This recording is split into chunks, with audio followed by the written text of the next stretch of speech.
Price Lord. வேதம் அறிவோம் என்கின்ற இந்த நிகழ்ச்சியில் ஆவலோட அடுத்த எபிசோட்காக எதிர்பார்த்து இன்னைக்கு பார்க்க வந்திருக்கிற உங்கள் ஒவ்வொருவரையும் இயேசுவின் நாமத்தில் வாழ்த்தி வரவேற்கிறோம். நம்ம நிறைய தலைப்புகள் பார்த்தோம். ஸோ இன்றைக்கி கூட நம்ம கூட எப்பவும் போல் நம்மளுடைய அன்பான சகோதரர் எஸ்ஆர் ஜெயசீலன் அவர்கள் இருக்கிறாங்க. Praise Lord. நல்லா இருக்கீங்களா? நல்லா இருக்கோம் கத்த கிருபையினால. நீங்கள் நல்லா இருக்கீங்களா? நல்லா இருக்கிறோமா ஆண்டவருடைய கிருபையினால. ஸோ நம்ம நிறைய தலைப்புகள் பார்த்தோம், நிறைய பேருக்கு பிரயோஜனமாக இருந்தது என்பதை அநேகர் சொல்லியிருந்தாங்க. இப்பொழுதும் கூட இன்றைக்கி நம்ம பார்க்க போகிற தலைப்பு என்ன அப்படின்னா, ஆதியில் ஒரு மனுஷன் ஒரு விஷயத்தை செய்யாமல் விட்டதுனாலையும் அட் த சேம் டைம் நமக்காக பலியான இயேசு கிறிஸ்து செய்ததுனாலையும் ஒரு பெரிய மாற்றம் உண்டாயிருக்கு. அந்த தலைப்பை தான் நம்ம பார்க்க போகிறோம். ஸோ ஒரு சஸ்பென்ஸாக இருக்கிற மாதிரி அங்கிள். ஸோ இதை கேட்ட உடனே நீங்களும் கண்டுபிடிச்சிருக்கீங்க அப்படின்றது தெரியுது, அவங்களும் கண்டுபிடிச்சிருப்பாங்க. ஸோ நம்ம கீழ்ப்படிதலை குறித்து தான் பார்க்க போகிறோம். ஏன்னா பலியை பார்க்கிலும் கீழ்ப்படிதல் தான் முக்கியம் அப்படின்னு சொல்லப்பட்டிருக்கு இல்லையா? இந்த கீழ்ப்படிதலை குறித்து நம்ம பார்க்க போகிறோம். So as I was saying, நான் சொன்ன மாதிரியே ஒரே மனுஷனுடைய கீழ்ப்படியாமையினாலே பாவமும் ஒரே மனுஷனுடைய கீழ்ப்படிதலினாலே ரட்சிப்பும் உண்டாயிற்று அப்படின்னு வசனம் இருக்கு. அது எப்படி உண்டாகுதாங்க? இந்த வசனத்தினுடைய ஆழம் இந்த வசனத்துக்கு நிறைய பேருக்கு தெரியாது. கீழ்ப்படியாமையினாலே, ஒரே மனிதனுடைய கீழ்ப்படியாமையினாலே அநேகர் பாவத்துக்குள்ளாக்கப்பட்டது போல, எப்படி அநேகர் பாவிகளாக்கப்பட்டது போல ஒரே மனிதனுடைய கீழ்ப்படினாலே அநேகர் நீதிமானாக்கப்பட்டார்கள். இது எங்க இருக்குன்னா ரோமர் 5:19 இருக்குது. ஒரே மனிதனுடைய கீழ்ப்படியாமைனாலே அநேகர் பாவிகளாக்கப்பட்டது போல ஒரே மனிதனுடைய கீழ்ப்படிதலினாலே அநேகர் நீதிமானாக்கப்பட்டார்கள். ஆதியாகமம் 3வது அதிகாரத்தில் ஆதாம் ஆண்டவருடைய வார்த்தைக்கு கீழ்ப்படியாமல் போன ஒரே மனிதன். அந்த ஒரு மனிதனால அநேகர் இந்த பூமி முழுவதும் சபிக்கப்பட்டது. ஆதியாகமம் 3:17 ஆண்டவர் ஆதாமை சபிக்கிறார். ஆதாமை மட்டும் இல்ல, பூமியே சபிக்கிறார். ஒரு மனிதனுடைய பாவத்தினால ஹோல் பூமியும் சபிக்கப்பட்டது. இங்க பிலிப்பியர் 2:8 வாஸ்து பார்த்தீங்கன்னா, சிலுவையின் மரண பரியந்தம், அதாவது சிலுவையின் மரணம் பரியந்தம் அவர் தம்மை தாழ்த்தி கீழ்ப்படிந்தவரானார். அப்ப சிலுவையில அவர் கீழ்ப்படிந்ததினால ரட்சிப்பும் நீதியும் இந்த உலகத்துக்கு வந்தது. அநேக மக்கள் ரட்சிக்கப்பட்டாங்க, ரட்சிக்கப்பட்டார்கள், படுகிறார்கள், படுவார்கள். கண்டிப்பா உண்மையிலே வெல் செட். உண்மையாவே நமக்கு இயேசு கிறிஸ்து கீழ்ப்படிஞ்சதுனால தான் இன்னைக்கு நீங்களும் நாங்களும் ஐ திங்க் நம்ம நீதிமான்களாக்கப்பட்டிருக்கிறோம், ரட்சிக்கப்பட்டிருக்கிறோம். அதே மாதிரி அங்கிள், யாருக்கு கீழ்ப்படியணும்? ஏன்னா நிறைய பேருக்கு டவுட் இருக்கும், கீழ்ப்படிங்கன்னு சொல்றீங்க, ஆனா யாருக்கு கீழ்ப்படிய வேணும்? அதே மாதிரி கீழ்ப்படிதலை குறித்து நம்முடைய வேதாகமம் என்ன சொல்லுகிறது? இது ரொம்ப ரொம்ப ரொம்ப ரொம்ப முக்கியமான கொஸ்டின்மா. சரியா? ஒவ்வொரு தெய்வ மனிதனும் மனுஷியும் ஃபர்ஸ்ட் தேவனுக்கு கீழ்ப்படியணும். ஆமென். ஃபர்ஸ்ட் தேவனுக்கு கீழ்ப்படியணும். ஃபர்ஸ்ட் தேவனுக்கு. சரியா? கண்டிப்பா. இன்னைக்கு நம்ம உலகத்துக்கு கீழ்ப்படிக்கிறோம். ஆமா, நல்ல கவனிங்க. ஒரு சாலை விதியை ரெட் லைட் போட்டிருக்குது அப்படின்னா நம்ம என்ன செய்யறோம்? நம்ம அந்த இடத்துல டிராஃபிக் இதுல நிக்கிறோம். கிரீன் போட்டக்கு அப்புறம் நம்ம கிளம்புறோம், கீழ்ப்படுகிறோம். கீழ்ப்படலன்னா விபத்து ஏற்படும். கண்டிப்பா ஃபைன் கட்ட வேண்டியிருக்கும், பெனால்ட்டி இருக்கும். சரியா? ஆனா தேவனுக்கு மட்டும் ஏன் கீழ்ப்படுகிறது இல்லை? கண்டிப்பா உண்மையிலே அங்கிள், நிறைய பேர் தேவனுக்கு கீழ்ப்படுகிறதே இல்லை. குடும்பம் எஸ்பெஷலி கிறிஸ்தவர்கள், இன்னும் சொல்லப்போனா வேதனைக்குரிய காரியம்னா ஊழியக்காரங்கள் கீழ்ப்படுகிறது இல்லை. நம்ம கீழ்ப்படிந்து பார்த்தா அங்கிள் ஒரு காரியத்துல ஆண்டவருக்கு கீழ்ப்படிந்தம்மா. எப்படின்னா ஊழியத்தினுடைய ஆரம்ப நாட்கள். எப்படி? ஊழியத்தினுடைய ஆரம்ப நாட்கள். அப்போ எனக்கு ஒரு பெரிய மீட்டிங் நடத்துறது எனக்கு 13,000 ரூபா தான் செலவு. பெரிய மீட்டிங்க்கு 13,000 தான் செலவு. ஆனா அப்பா அது பெரிய காசு இல்லை. ஆமா, சரியா? அப்போ டவரு, எலக்ட்ரிக்கல், ஆடியோ சிஸ்டம் இதெல்லாம் ரொம்ப டெட் சீப்பு. இப்போத்துக்கு பார்க்கும்போது 13,000 பாருங்களேன். ஆமாம், உண்மைக்குமே ரொம்ப குறைவான அமௌண்ட். சரியா? அப்போது புதன்கிழமை நான் கவுன்சிலிங் பண்ணுவேன். ஓ சரி. பிரிஞ்சு போனேன். கிட்டத்தட்ட ஒரு 125 குடும்பத்துக்கு மேலே கதை சேர்த்துருக்கிறாரு. கவுன்சிலிங் பண்ணுவேன். புதன்கிழமை 6 மணிக்கு என் ஆஃபீஸில் உட்காருவேன். 9 மணி, அது கடைசியில் 12 மணி வரை ஆயிடுச்சு. கிளினிக் மாதிரி எல்லா மக்களும் என்னை அந்த புதன்கிழமை ஈவினிங் ஆச்சுன்னா என்னை பார்த்து ப்ரேயர் பண்ணிட்டு போவாங்க. ஆமாம், அது கிளினிக் மாதிரி ஆகி கடைசியில் டோக்கன் சிஸ்டம் போட வேண்டியதாயிடுச்சு. அதுக்கப்புறம் ஆண்டவர் சொன்னார் வேண்டான்னு சொன்னார். நான் கீழ்ப்படிந்ததுனால தான். அது எப்படி கீழ்ப்படிந்தேன் பாருங்களேன். ஒரு புதன்கிழமை நான் உட்காந்து ஜெபிக்க ஆரம்பிச்சிட்டா பல ஆயிரம் எனக்கு மக்கள் வந்து காணிக்க தருவாங்க. நான் யார் வீட்டுக்கு போக மாட்டேன். காணிக்கைக்காக யார்கிட்டையும் கேட்க மாட்டேன். ஸோ என்னை தேடி வந்து கொடுக்குற மக்கள் இது ஆண்டவர் சொல்லிட்டாரு இதை ஸ்டாப் பண்ணுன்னு சொல்லி அந்த காணிக்கை தான் 6 மணி நாட்கள் அந்த வாரம் ஃபுல்லாக ஊழியத்திற்கு ரொம்ப பலனா இருக்கும். நான் ஆண்டவருடைய வார்த்தைக்கு கீழ்ப்படினதுனால தான் ஊழியம் வளர்ந்துச்சு. அந்த சிச்சுவேஷனில் ஒரு நபர் எனக்கு வந்து 40,000 ரூபாய் காணிக்கை கொடுக்குறாரு. ஸ்தோத்திரம். அந்த டைமில் ஆண்டவர் சொல்றாரு வாங்காதன்னு சொல்லி. கேட்க ரொம்ப கஷ்டமா இருந்திருக்குமே.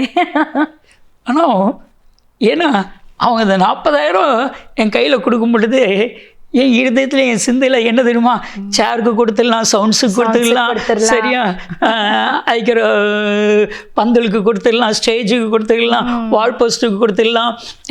ஊழிய தேவைகள் அநேகம். இப்போ 6 மணி நாட்கள்லாம் கொடுத்துலாம் நினச்சி முடிக்கல. ஆண்டவர் இது வாங்காதுன்னு சொல்கிறேன்.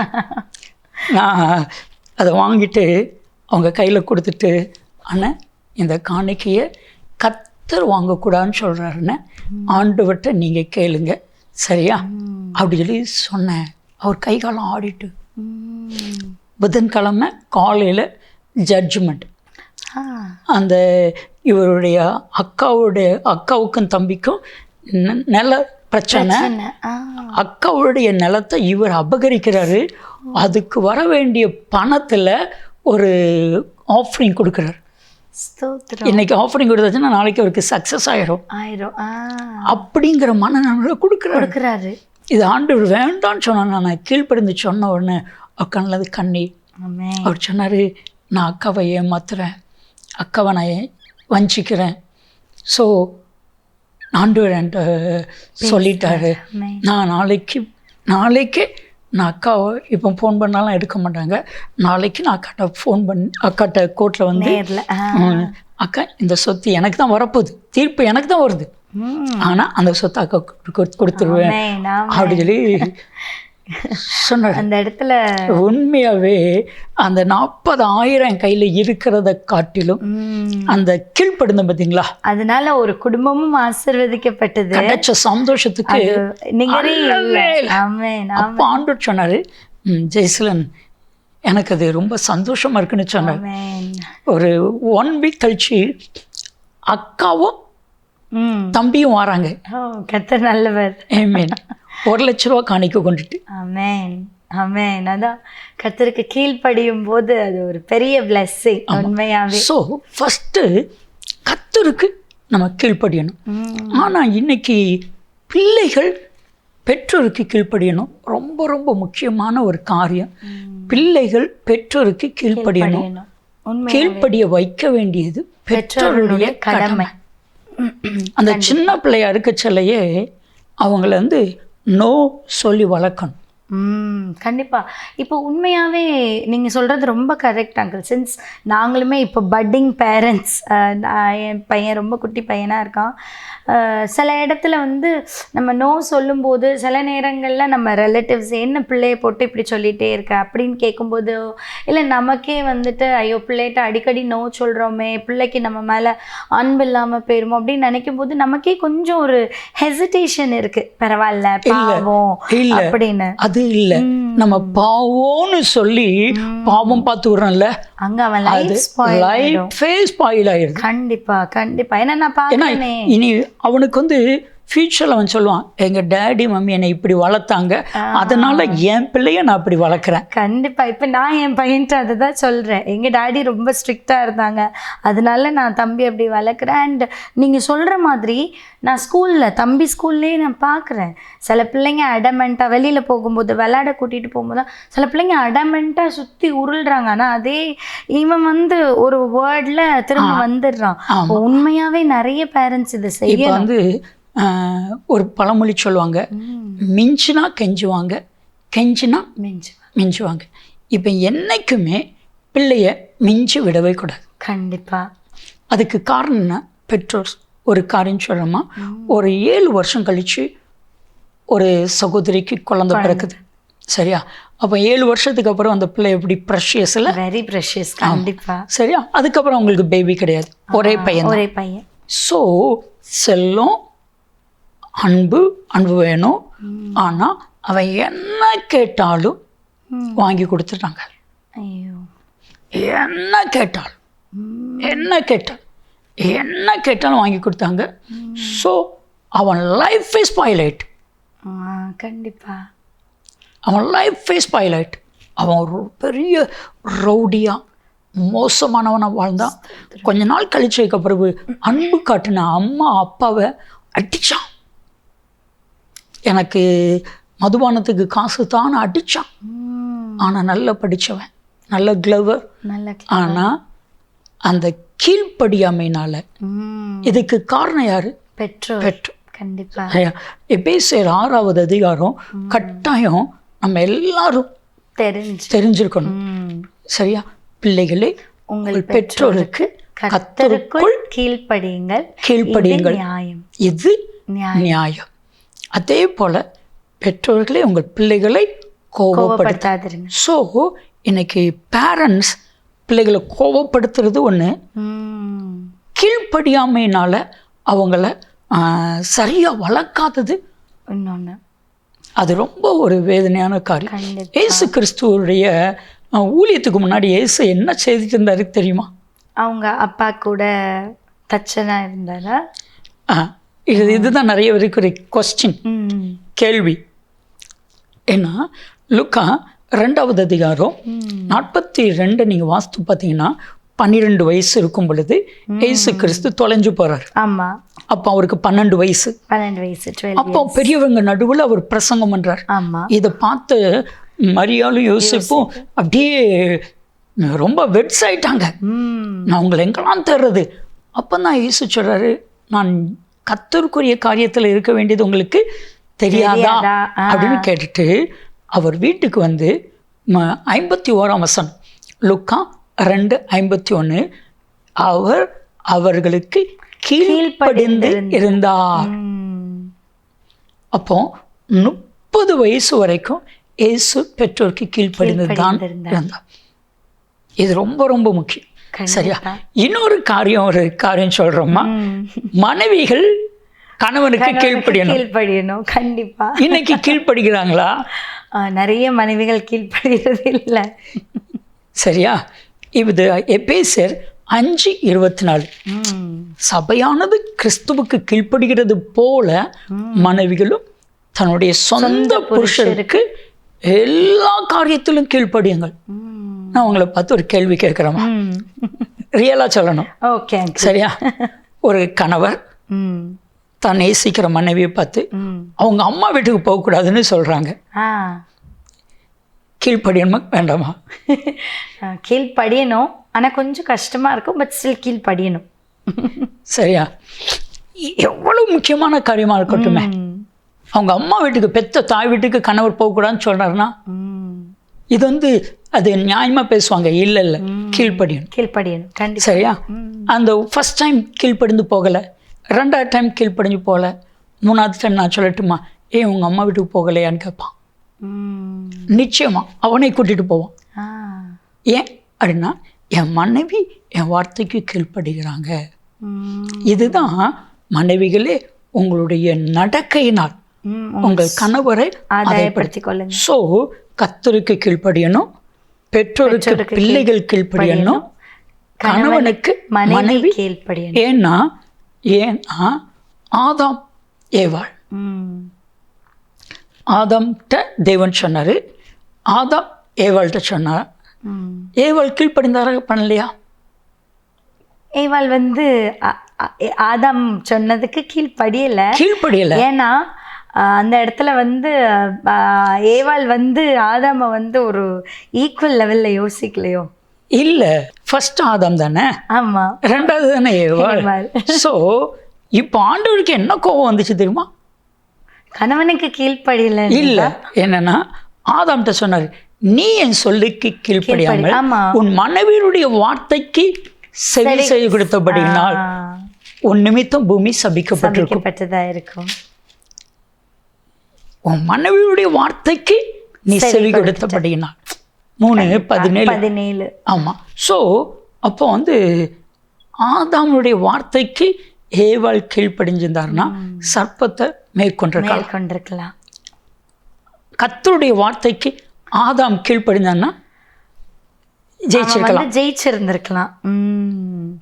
ஆனா ஏவாளுடைய வார்த்தைக்கு செவி சாய்ந்து போயிட்டாரு. ஒரு காரியம் உங்களுக்கு தெரியுமாம்மா?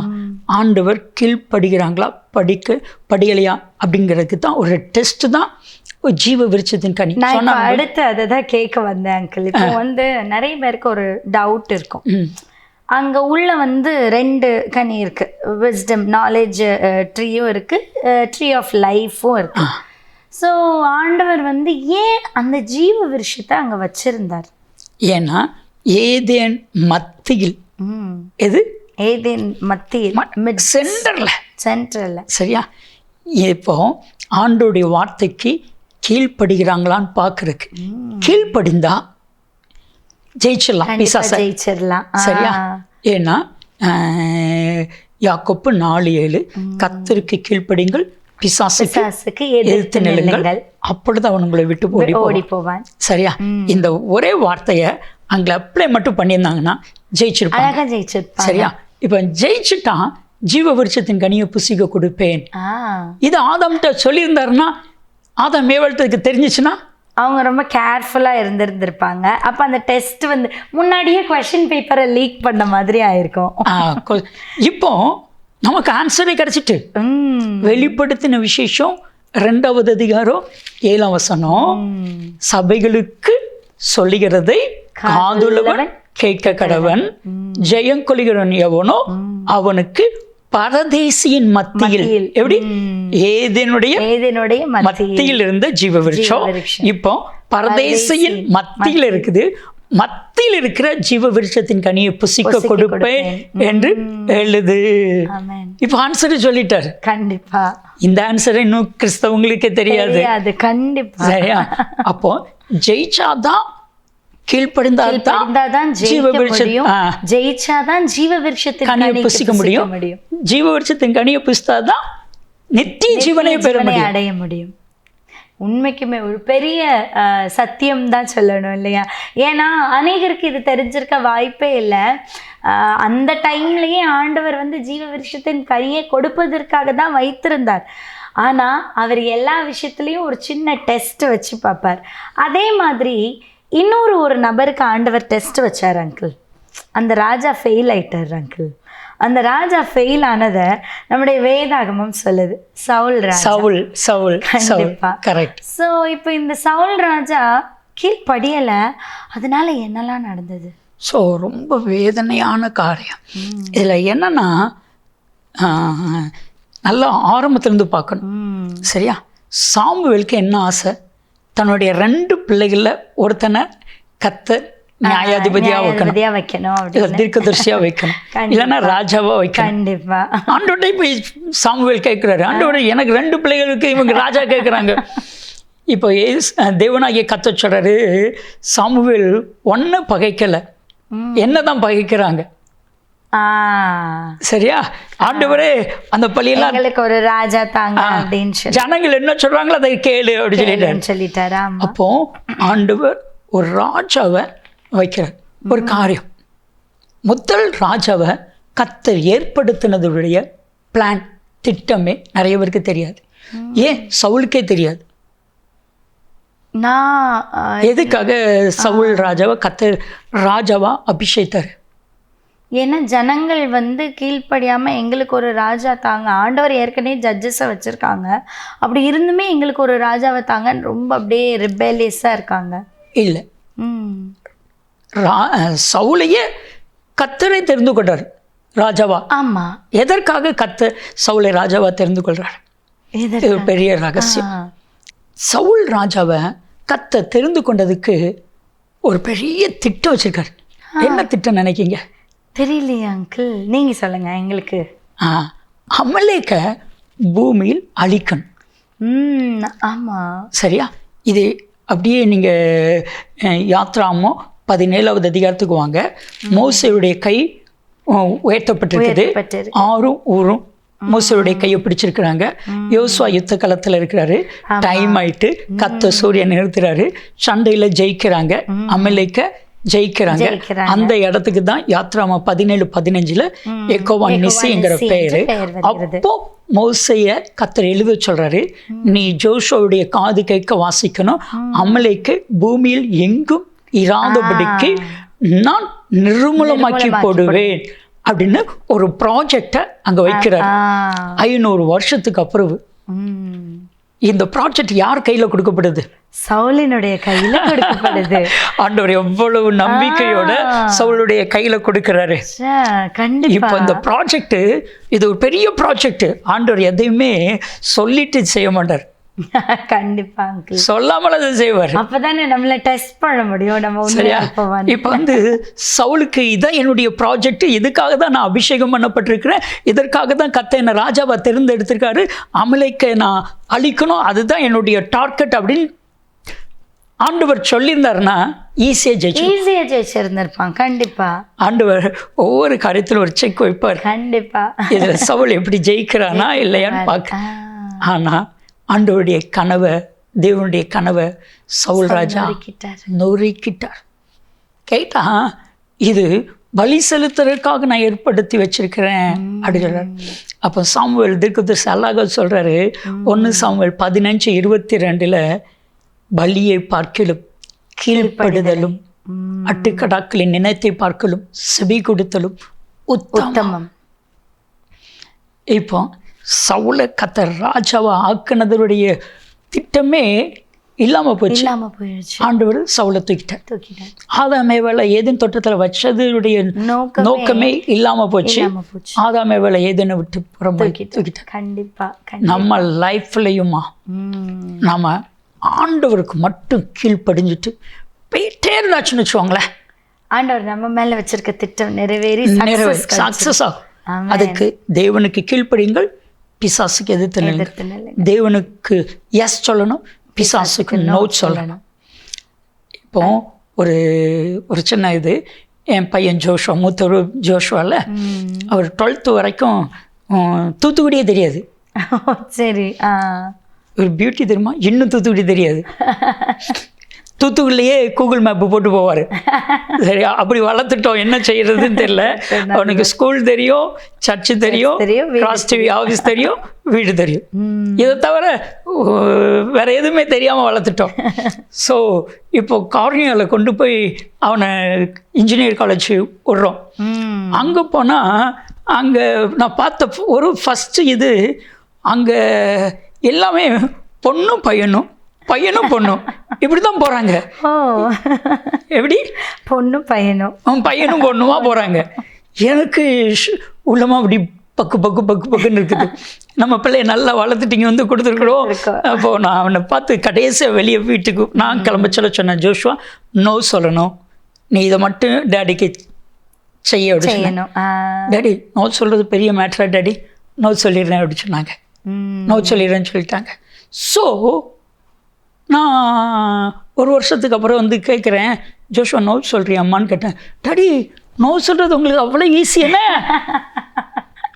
எல்லாரும் மாஸ்க் கட் அடிச்சுட்டு போச்சல, நான் மட்டும் நோ சொல்லி கிளாஸ் உட்காந்தா நான் என்ன மாதிரி பைத்தியக்காரன் ஒருத்தர் இருக்க மாட்டேன். டாடி டாடி நீங்கள் சொல்கிற மாதிரி நோ சொல்கிறதெல்லாம் சாதாரண காரியம் இல்லை. 2வது வருஷம் சொல்கிறேன், நோ சொல்ல நீ முயற்சி பண்ண எடுத்துட்டு. 4th இயரில் சொல்கிறான், டாடி இப்போ எவ்வளவு பெரிய காரியமாக இருந்தாலும் சரி, எவ்வளவு பெரிய ஆளாக இருந்தாலும் சரி, தேவனுக்கு பிரியலைன்னா நோ சொல்லுவேன் டேடி. ஆமென் ஆமென். யாருக்கும் எனக்கு நோ சொல்ல முடியும் டேடி கண்டிப்பா. அப்படி சொன்னா எனக்கு ரொம்ப சந்தோஷமா இருந்துச்சு. உண்மையாவே நீங்க சொன்ன மாதிரி தேவனுக்கு பிரியமா இருக்கிறதுக்காக யாருக்கும் நோ சொல்லணும். அதே மாதிரி நம்ம பார்க்கும்போது நம்ம இந்த இடத்துல தகப்பன், அதாவது தகப்பன் கீழ்ப்படிதல்னால பிள்ளைகளுக்கு என்னென்ன ஆசீர்வாதம் வரும் அப்படின்றத பார்த்துட்டு முடிச்சிடலாம். ஸோ இதுக்கு ஆதாம் கீழ்ப்படியாததுனால ஆதாமுடைய சந்ததியெல்லாம் சபிக்கப்பட்டது. கண்டிப்பா. சரியா? ஆபிரகாம் கீழ்ப்படிந்தார். சரியா? இப்போ ஒரு சின்ன உதாரணம் சொல்றேன். ஈசாக், ஆபிரகாமுடைய மகன் ஈசாக். ஈசாக்குனுடைய காலத்துல ஒரு கொடிய பஞ்சம் ஏற்படுது. ஆதியாகமம் 26வது அதிகாரத்துல. ஸோ அப்போ ஈசாக் நினைக்கிறாரு, அப்பாவை வேற தேசத்துக்கு அனுப்புனார்ல, அது மாதிரி என்னை அனுப்புவார்னு சொல்லிட்டு ஈசாக்கு எகிப்து தேசத்துக்கு போறதுக்கு ரெடி ஆயிட்டான். அப்பாவை மாதிரி பிளான். இப்ப அப்பாவுக்கு ஒரு பிளான், இவனுக்கு இன்னொரு பிளான். இப்ப ஆண்டவர் சொல்றாரு, நான் காட்டுற இந்த தேசத்துல நீ வாசம் பண்ணு, நான் உன் தகப்பனுக்கு கொடுத்த அத்தனை ஆசீர்வாதத்தை கொடுப்பேன். அதுக்கு காரணம் என்ன தெரியுமா? உன் தகப்பனாகிய ஆபிரகாம் என் வார்த்தைக்கும் என் நியமங்களுக்கும் என் சொல்லுக்கும் என் கட்டளைகளுக்கும் கீழ்ப்படிந்தபடியினால் ஆபிரகாம் நிமித்தம் அவருடைய சந்ததிக்குள் பூமி ஆசீர்வதிக்கப்பட்டிருக்கும். ஆதியாகமம் 26:24. ஸோ ஆபிரகாமுடைய கீழ்ப்படிதல்னால அவருடைய சந்ததி சந்ததி சந்ததி ஆசீர்வதிக்கப்பட்டு. என் அன்பு தெய்வ பிள்ளைகளே, நீங்க ஆண்டவருக்கு கீழ்ப்படிந்தீங்கன்னா உங்க சந்ததி ஆசீர்வதிக்கப்படும், உங்க சந்ததியுடைய சந்ததி ஆசீர்வதிக்கப்படுமா? கண்டிப்பா அங்கிள். உண்மையிலே எனக்கும் இது ரொம்ப பிரயோஜனமாக இருந்தது. அதே போல் நம்ம நேயர்கள் அநேகருக்கும் இது பிரயோஜனமாக இருக்கும் அப்படின்னு சொல்லி நான் விசுவாசிக்கிறேன். இந்த இடத்துல இன்றைக்கும் கூட நம்ம நிறைய காரியங்களை கற்றுக்கொண்டோம் இல்லையா? ஆரம்பத்தில் நம்ம பார்த்தபடி ஒரே மனுஷனுடைய கீழ்ப்படியாமையினாலே பாவம் வந்தது உண்மைதான். ஆனால் ஒரே மனுஷனுடைய கீழ்ப்படிதலினாலே நமக்குள்ள ரட்சிப்பு வந்திருக்கிறது. அதே போல் பெற்றோராக இருந்தால் நீங்கள் உங்களுடைய பிள்ளைகளை கீழ்ப்படிய பண்ணுங்க, அவங்களுக்கு கீழ்ப்படிதலுடைய முக்கியத்துவத்தை கற்றுக் கொடுங்க. மனைவிகள் உங்களுடைய சொந்த புருஷருக்கு கீழ்ப்படிந்து நடங்க. ஏன் அப்படின்னு பார்க்கும்போது நமக்கு அங்கிள் அழகாக சொல்லி தந்தாங்க, நம்ம கீழ்ப்படியும் போது தான் நம்ம ஜெயம் பெற முடியும். ஜெயம் கொள்ளுகிறவன் எவனோ அவனுக்கு தான் ஜீவ விருஷத்தின் கனி கிடைக்கும். அப்போ தான் நம்ம நித்திய ஜீவனையும் பெற்றுக்கொள்ள முடியும். இன்றைக்கும் கூட இந்த எபிசோடு உங்களுக்கு ரொம்ப பிரயோஜனமாக இருக்கும் அப்படின்னு விசுவாசிக்கிறேன். ரொம்ப தேங்க்யூ அங்கிள். நிறைய வார்த்தைகளை ஷேர் பண்ணீங்க. இதே போல இன்னொரு எபிசோட்ல உங்களை நாங்க சந்திக்கிறோம். அது வரைக்கும் stay tuned. Praise the Lord. God bless you.